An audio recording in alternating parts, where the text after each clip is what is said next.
If you thought it would be the Rus who landed the first real punch on the Golden Horde in Europe, guess again.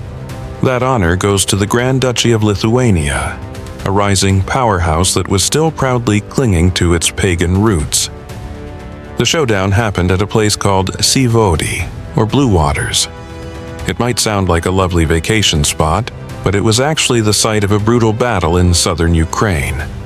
European kings must have choked on their wine when they heard the news. After all, it wasn't Christian Europe that struck the first major blow against the Horde. It was Algirdas and his crew of thunder-worshipping warriors. Even the Teutonic Knights, who were usually too busy crusading to care, later referred to the famous Battle of Kulikovo in 1380 as the Second Battle of Blue Waters, which tells you just how legendary this fight was. You're here at the perfect time. If you haven't felt it yet, hit subscribe and be part of the journey. We're closing in on 16,000. All right, let's get started. We know something big happened in 1362. We know Grand Duke Algirdas took on the Mongols and won. But how exactly did it go down? Ukrainian historians. They have a lot more to say about it. This battle was a turning point in 14th century Eastern Europe, shifting power, shaking up the Mongols, and setting the stage for future conflicts. But here's the twist. Some scholars doubt it even happened. That's right. While some see it as a decisive clash, others raise an eyebrow and say, "Hey, are we sure about this?" Why the debate? Well, medieval record-keeping wasn't exactly known for its rigorous fact-checking. The first real descriptions of the battle don't even appear until the 15th century. And even then, they read more like a vague action movie synopsis. Big fight, Mongols lose, Lithuania wins, roll credits. One of the earliest mentions comes from the Lithuanian chronicles, specifically in the stories about Podolia, written a solid 100 years after the battle. By the time scholars in the 1940s started digging into the sources, they were basically working with medieval hearsay. But here's what we do know. The Battle of Blue Waters was a genuine game-changer for Lithuania. It was a major step toward becoming a true regional powerhouse. For modern Ukrainians, this battle is remembered as the moment they broke free from 120 years of Tatar rule and joined the Grand Duchy of Lithuania. If you already knew about this battle before watching, congrats! You're in the elite 1% of history buffs. Tell me what you know in the comments below. And here's a fun fact that most people outside of history circles don't know. Lithuania, the last openly pagan state in Europe, wasn't just some backwoods curiosity. It was a major power in the late Middle Ages. Yeah, while the rest of Europe was busy squabbling over theology and inventing new ways to accuse each other of heresy, Lithuania was out here building an empire. Their rise to power didn't exactly begin with a dramatic entrance. Lithuania was a wild, forested land on the very fringes of Christendom, with few of the obvious advantages that made other kingdoms powerful.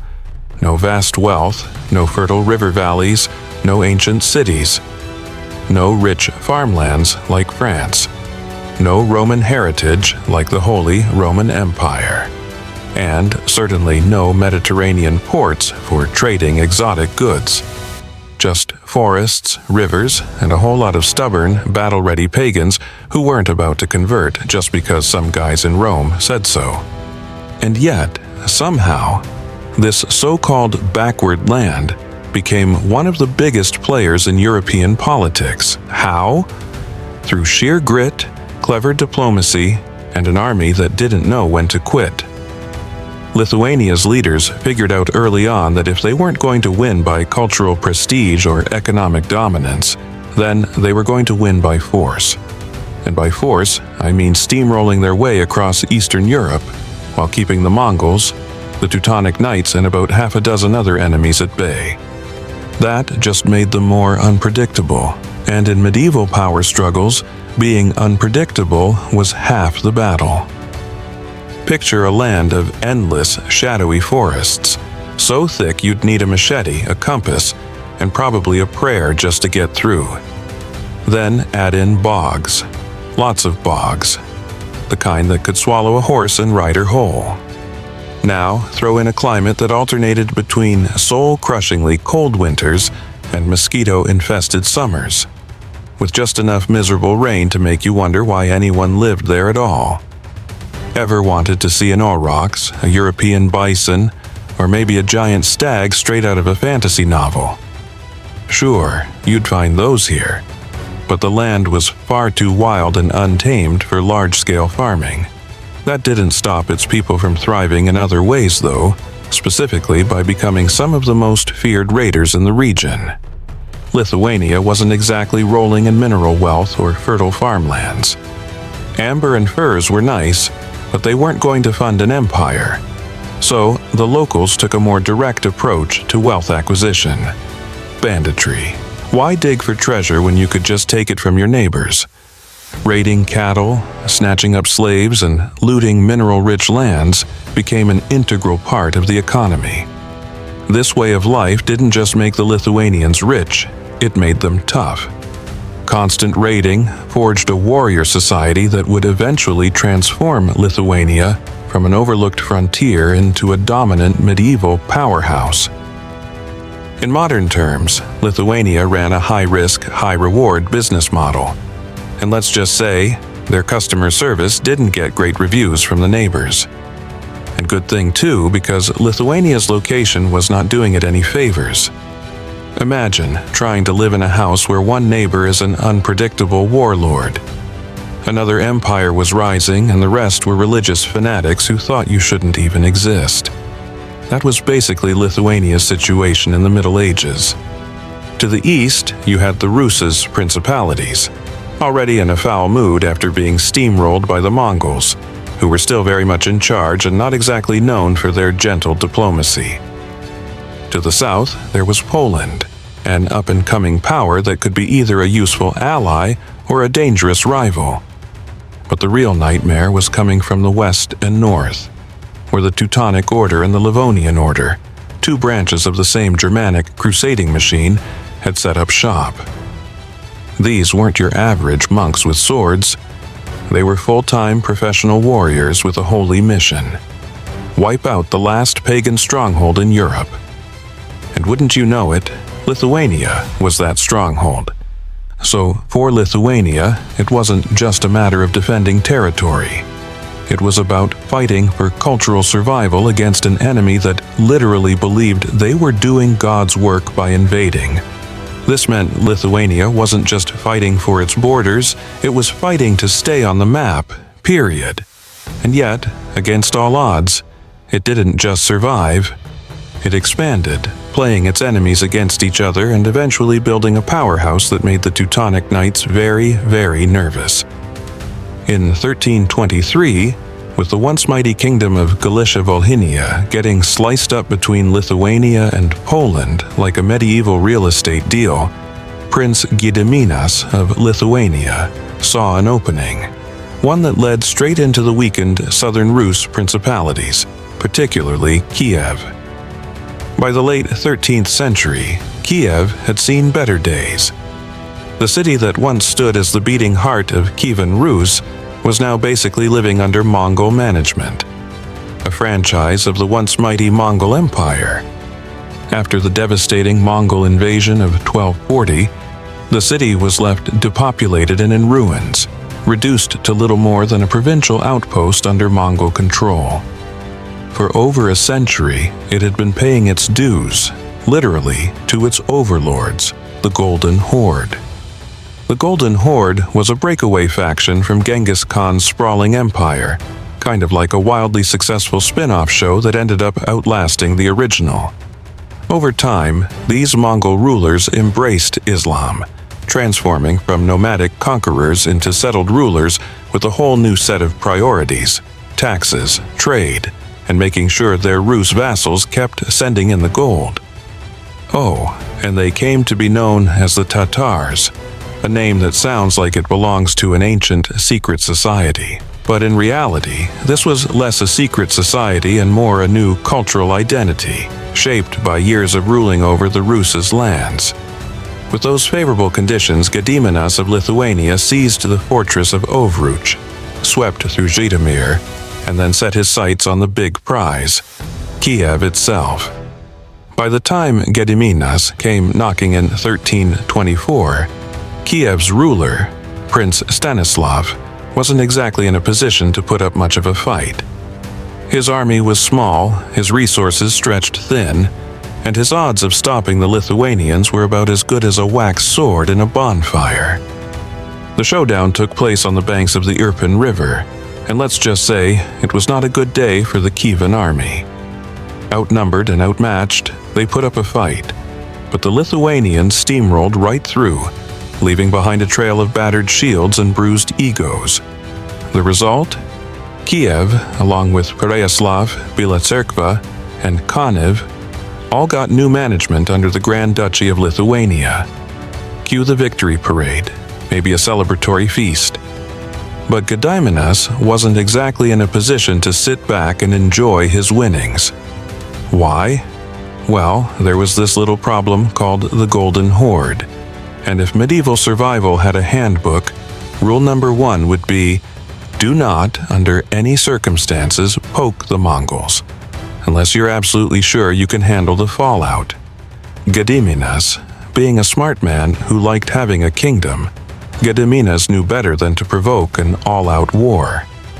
So, instead of sticking around and planting a Lithuanian flag in Kiev's town square, he chose a low-risk, high-reward strategy. Loot what he could, pack up, and get out of there. Kiev wasn't fully independent. It became part of this oddly functional power-sharing agreement, a sort of political condominium between Lithuania and the Golden Horde. In practice, this meant Lithuania now had serious influence in the politics of the southern Rus principalities, while the Mongols' tax collectors still roamed the land, making sure tribute payments weren't forgotten. Fast forward to April 1362. The Teutonic Knights had just steamrolled into Kaunas, doing what they did best, sieging, looting, and reminding Lithuania that they were still a massive headache. Algirdas, Gediminas' son, and the new Grand Duke of Lithuania, along with his brother Kęstutis, rushed to the scene, probably hoping for some last-minute heroics. Instead, they got front-row seats to a disaster movie, watching helplessly from the hills as the fortress fell. The Teutonic Order was expanding aggressively, and defending against them was quickly becoming a full-time job. But you can't win a war just by playing defense. Lithuania needed more land, more resources, and more manpower if it wanted to survive. And that meant looking east, toward the vast, fragmented lands of the Rus. Now, poking the Mongols was never a good idea, but Lithuania was running out of options. Fortunately, the gods seemed to be on their side. By 1362, the Golden Horde was a complete disaster zone. A brutal civil war had erupted, so bloody it later earned the cheerful nickname the Great Troubles. Over the next 2 decades, more than 25 different Khans fought for power, and the once mighty Mongol Empire. The Golden Horde began splintering into tiny, feuding Ulis territories. It was like a medieval reality show, but instead of being voted off the island, the Khans were being stabbed, poisoned, or chased out of town. And with all that chaos, guess what wasn't at the top of their to-do list? Stopping Lithuania. Algirdas saw the opportunity. He pushed eastward while the Mongols were too busy backstabbing each other to notice. As long as tribute money was still rolling in from other parts of their domain, Lithuania's slow takeover was just another minor inconvenience in an empire already on fire. Algirdas looked at the situation and thought, well, don't mind if I do. Wasting no time, he led his troops into the southern Rus' principalities, and let's just say resistance was minimal. He wasn't exactly greeted with open arms, but there weren't many people eager to die for their Mongol overlords at this point. So, with all the grace of a tourist on a conquest spree, Algirdas rolled through, collecting territories like souvenirs from a road trip. Chernihiv, Novgorod, Seversky, Starodub, and Pereyaslav all fell into Lithuania's growing empire. Basically, if there was a throne sitting empty or a ruler looking a little too comfortable, Algirdas had a solution. Technically, all these lands belonged to the Crimean Ulus, controlled by Mamai, one of the most powerful Mongol leaders of the era. Mamai was one of the most powerful warlords of the time. But he was a little busy. His hands were full fighting over control of Sarai, the de facto capital of the Golden Horde.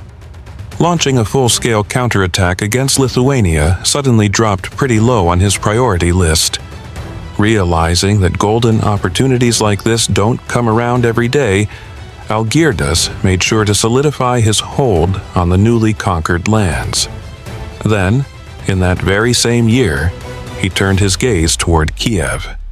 Now, let's be honest. Kiev had been living on borrowed time ever since his father came knocking a few years earlier. But even in decline, the city still carried weight. Kiev wasn't just another fortress. It was a city with history, prestige, and symbolic importance. And in the world of steppe politics, reputation was everything. Losing Kiev wasn't just about territory, it was about pride. And if history has taught us anything, it's that Mongol rulers did not take kindly to threats against their honor. Which meant Algirdas had just poked the bear. To reach Kiev as quickly as possible, he moved fast. By autumn, his forces were already heading west across the Dnieper River, and by September, Algirdas and his army marched straight. Algirdas now set his sights on the region's most important stronghold, a place known by different names depending on who you asked. The Turks called it Jabu, a word that roughly translates to leader or ruler. The Rus, on the other hand, referred to it as Sinie Vody, while in Lithuanian it was known as Mėlynasis vandenis, both meaning blue waters. The name Blue Waters wasn't exactly unique. Rivers with a vaguely bluish tint were common back then. But historians generally agree that this particular battle took place near the Sinyuka River, a tributary of the Southern Bug, which eventually empties into the Black Sea. Conveniently situated between the Dniester and Dnieper rivers, this was prime real estate for anyone looking to control trade routes or wage war.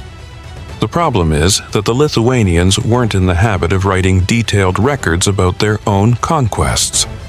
Unlike their European neighbors, who documented everything from royal disputes to what they had for dinner, the Lithuanians preferred to let their swords do the talking. And unfortunately, swords don't leave behind many primary sources. The closest thing we have to a play-by-play account comes from Maciej Strykovski, a 16th century chronicler who did his best to fill in the blanks. But by the time he was writing, the battle had already been over for more than 2 centuries. That's like trying to write a detailed account of the American Revolution based solely on your great-great-great-uncle's bar stories. According to Strykovski, Algirdas defeated 3 brothers, Kutlubuka, Kachebe, and Dmitro, who had been running the show in Podolia and collecting taxes on behalf of the Horde, and generally making themselves at home in Podolia. For those not up to date on their medieval geography, Podolia was the region just south of Kiev, a prime piece of real estate that Lithuania would go on to control, stretching its influence all the way to the Black Sea. Keep the name Podolia in your back pocket. It's going to come up again later. 2 of those names, Kuchuk and Kutlubuga, are undeniably Tatar, but Dmitro, that one raises an eyebrow. Dmitro, or Dmitri, sounds a lot more like a Rus ally or vassal, which tells us this wasn't just a simple us versus them scenario. As for the actual battle itself, well, let's just say the sources aren't exactly giving us a blow-by-blow breakdown. On one side, 20 to 25,000 battle-hardened Lithuanian troops led by Algirdas himself, probably feeling pretty confident after their recent winning streak. On the other, about 20,000 warriors from the Golden Horde, mostly light cavalry, because Mamai, one of the Horde's big shots, had taken the heavy cavalry on a different campaign. And you already know what that meant. The Tatar force here was fast and nimble, but lacking brute strength. By the 1360s, the Tatars weren't quite the same turbocharged horse archer death machine that Genghis Khan had unleashed on the world a century earlier. Still, let's be clear, they were plenty dangerous. By early December 1362, Algirdas and his Lithuanian warriors had arrived at the banks of the river, ready for a fight. The Horde's light cavalry lined up in 2 neat rows, sharp, nimble, and ready to do what steppe warriors did best: hit fast, retreat faster, and repeat until the enemy collapsed from exhaustion. Algirdas had superior numbers and, more importantly, a plan. Instead of charging in like an overeager tournament knight, he divided his forces into 6 wings and deployed them in a semicircle. Some sources say it was a wedge, others claim it was concave. At the center stood his infantry, shields locked and spears at the ready, forming a rock-solid defense.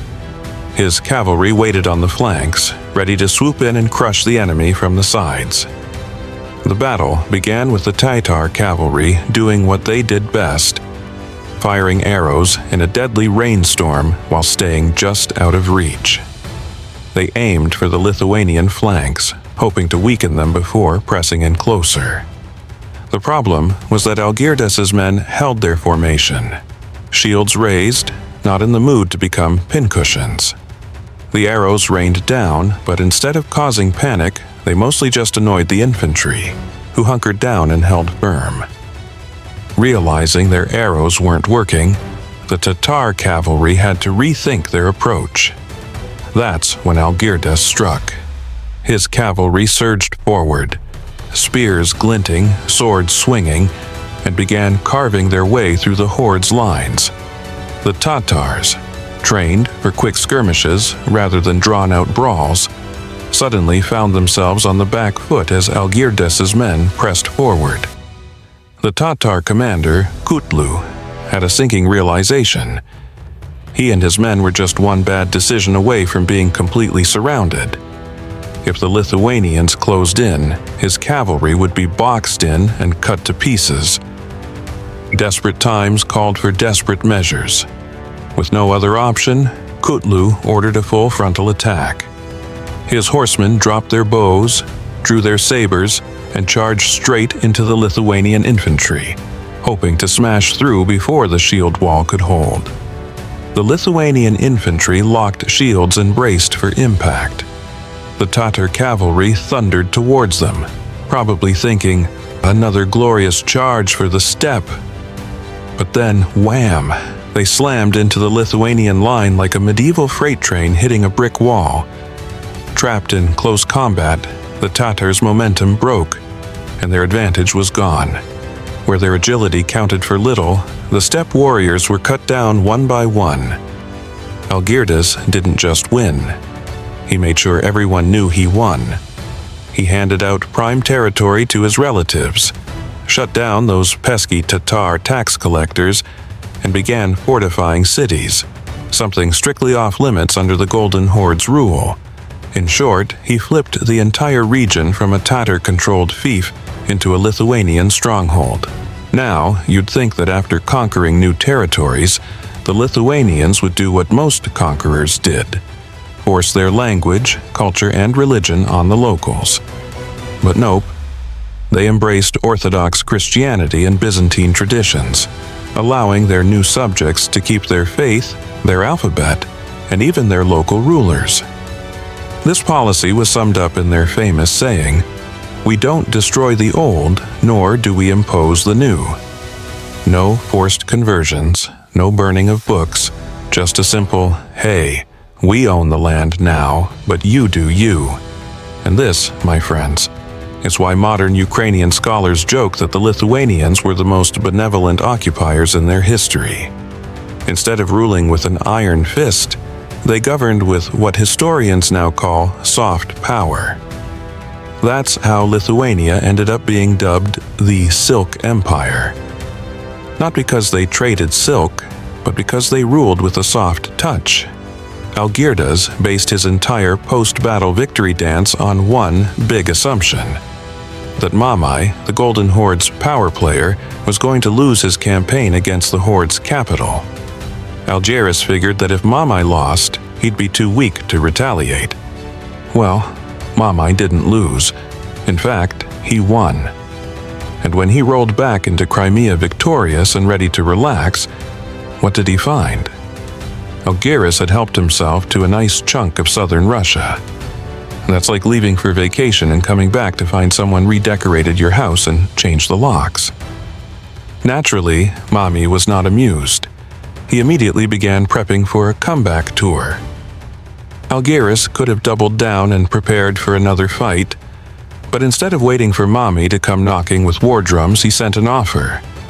Lithuania would keep its newly acquired lands, but in exchange, they'd continue paying tribute to the Golden Horde. And Mamai agreed. Why? Because the Horde was still stuck in a civil war, and the last thing he needed was another front to fight on. Plus, an alliance with Algirdas could actually come in handy, especially when Mamai eventually set his sights on crushing the rebellious Moscow prince Dmitry. After Algirdas sent the Mongols packing, Lithuania was no longer just some northern duchy, it was a regional heavyweight. Suddenly, they weren't just looking west, where the pesky Teutonic Knights kept trying to crash their party. They now had a clear path south, straight into the lucrative trade routes. From Central Europe through Podolia to the Genoese colonies on the Black Sea. And then, of course, there was Kiev, the medieval crown jewel of the Rus lands. If you ruled Kiev, you were a major player in Eastern Europe, and Lithuania was making it very clear that they weren't just in the game. They were calling the shots. This wasn't just about Lithuania versus the Mongols. With the Mongols losing their grip, Lithuania and Moscow were officially on a collision course. Lithuania declared that all of Rus naturally belonged to them. In 1358, Algirdas even wrote to Holy Roman Emperor Charles IV, claiming exactly that. And when Moscow didn't immediately roll over, he invaded. Between 1368 and 1372, Algirdas launched a triple threat of military campaigns into Moscow. He even made it to the Kremlin, but Moscow, in true Moscow fashion, dug in and refused to fall. Still, Algirdas didn't leave empty-handed. By 1371, he had enough confidence to write to the Patriarch of Constantinople, styling himself Basileus of Lithuania. That's right, he straight up borrowed the Byzantine emperor's title to make sure everyone knew he outranked Muscovy and every other upstart principality in the region. This clash set in motion a major historical shift. This is where Ukraine and Moscow started drifting apart, like two siblings who chose very different career paths. Under Lithuanian rule, the old Kievan Rus' lands didn't feel like they were trapped in some imperial jail cell. Instead, they were part of a diverse, thriving, multi-ethnic state. This atmosphere played a huge role in shaping the cultural identities of Ukrainians and Belarusians. Even today, Ukrainians look back at Lithuania with a certain respect. That's because Lithuania didn't just remove Mongol rule, they helped push Ukraine toward Europe. Lithuania didn't completely westernize Ukraine, but it opened the door, setting the stage for centuries of cultural and political divergence from Moscow. So yes, while the Grand Duchy of Lithuania didn't last forever, it played a massive role in shaping Eastern Europe. Which brings us to the million-dollar question. If this battle was so important, why does nobody talk about it? Why doesn't it get the same dramatic Hollywood treatment as, say, the Battle of Hastings? Maybe the chroniclers weren't feeling particularly poetic that day. Maybe later historians were too distracted by the Mongols, the Poles, or whatever war was raging that week. Or maybe just maybe, history is written by the ones who remember to write it down. Thanks for watching. Comment your thoughts below, and don't forget to subscribe, because unlike medieval chroniclers, we actually write things down.